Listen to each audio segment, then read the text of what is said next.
आप तो खुद ही सब कुछ किए जा रही है, मुझे भी तो बताइए, मेरी जान सूली पर लटकी हुई है। ऐसा क्यों सोच रही हो तुम? क्या जानना चाह रही हो? अरसलान दादी जान से मिलने आएगा तो वो उन्हें सब कुछ बता देगा। तो बताने दो, बताना भी चाहिए। लेकिन वो आया तो मेरे पास ही था ना, और फिर ऐसा कुछ भी नहीं होगा, तुम फिक्र मत करो। आप नहीं समझ रही हैं।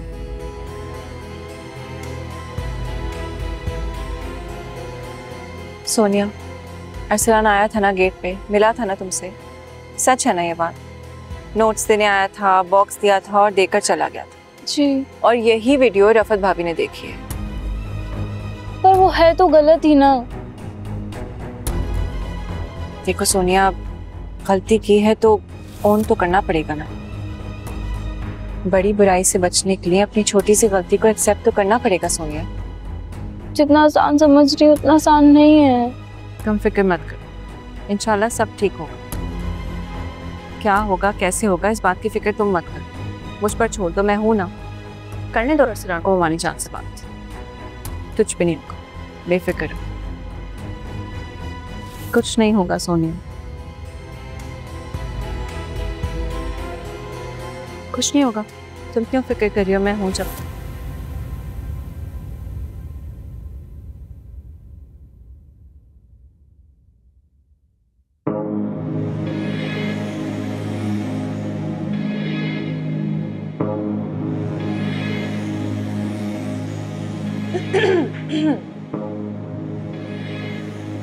तुम क्यों आई हो?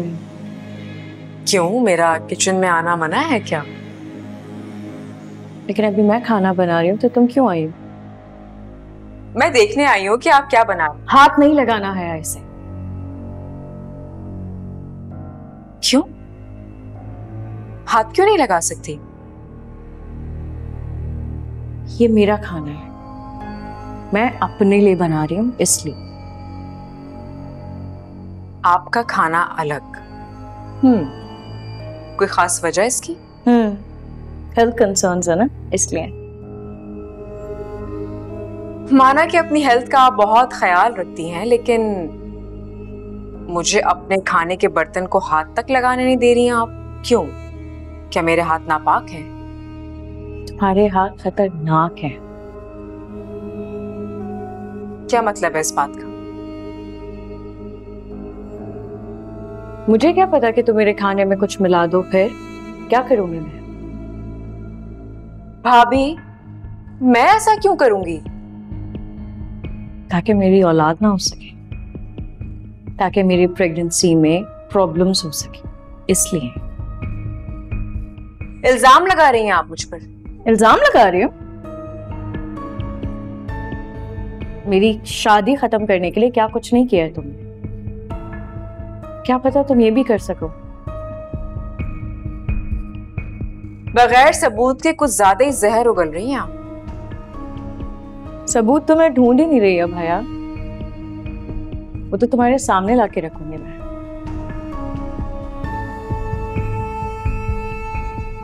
फिर देखूंगी जो इतनी बातें हो रही हैं ये फिर हो पाएंगी या नहीं।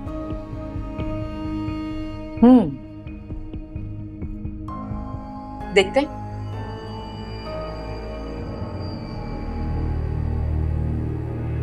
आपको दिखाई नहीं दे रहा जो हकीकत है। चलें, आज आपकी आंखें खोल ही देते हैं।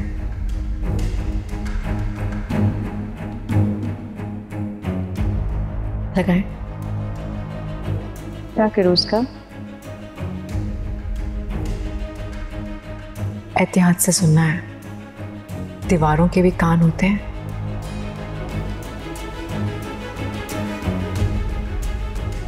साइमा अगर अम्मी जान से ये बात करेगी तो बहुत बड़ी बेवकूफी करेगी।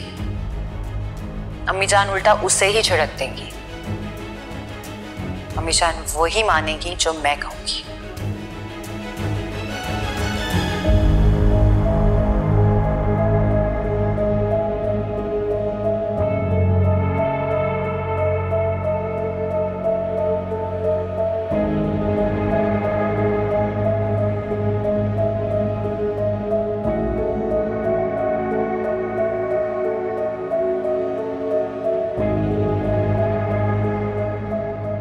ये साइमा का दिमाग तो कुछ ज्यादा ही खराब हो गया है। अपने दिमाग से कुछ ज्यादा ही बड़ा सोचने लगी है। अगर ये इरम मेरा खेल नहीं बिगाड़ती ना तो आज ये इस घर से बाहर होती। क्या हो गया भाई? तुम कब से अपने आप से बातें करने लगी?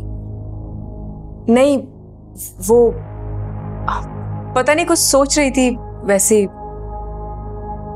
अच्छा, तुम गई नहीं अपने चेकअप के लिए? अम्मी जी, वो रूहान फ्री ही नहीं हो पा रहे। जैसे ही वो फ्री होगा तो हम चले जाएंगे। अब मैं अकेली तो नहीं जा सकती ना। मुझे लगता है तुम दोनों इस बात को सीरियस नहीं ले रहे।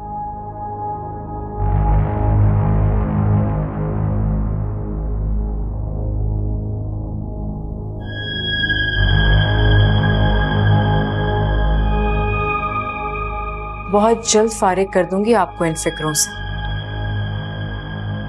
एक बार मैं आपकी जगह ले लूं। इज्जत, जिल्लत और वक्त किसी के इख्तियार में नहीं होता है।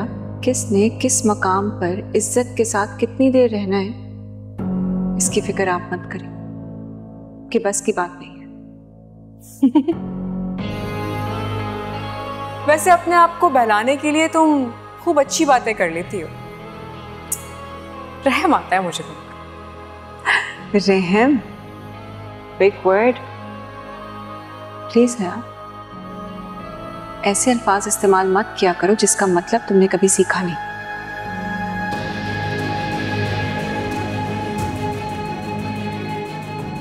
मैं तुम्हारा यह एतमाद मट्टी में मिला दूंगी। बस थोड़े से वक्त का इंतजार करो। तो तुम भी उसी थोड़ी देर का इंतजार कर लो जिसका मैं कर रही हूं।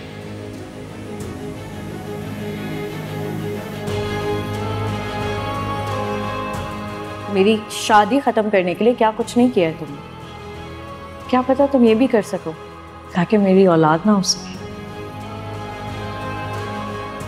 बगैर सबूत के कुछ ज्यादा ही जहर उगल रही हैं आप। सबूत तो मैं ढूंढ ही नहीं रही अब हया, वो तो तुम्हारे सामने लाके रखूंगी मैं।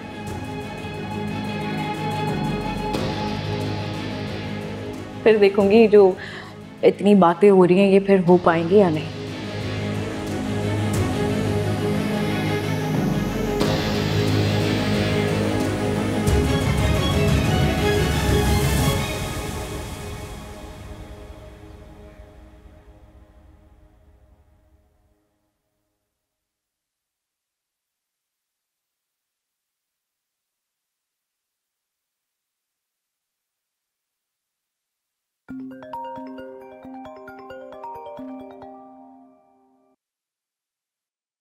अम्मी जान। वालेकुम अस्सलाम। रोहान, तुम मुझे बताओ कि हया के चेकअप को लेकर तुम इतने सीरियस क्यों नहीं हो?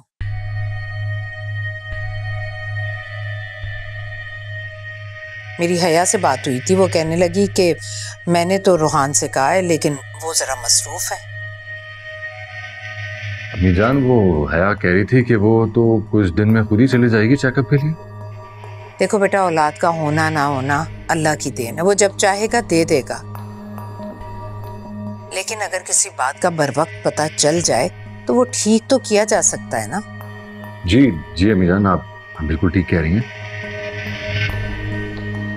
बिल्कुल वैसा ही होगा जैसा आप चाह रही हैं। आप परेशान मत हो। चलो ठीक है, तुम करो अपना काम। खुदा हाफिज। खुदा हाफिज।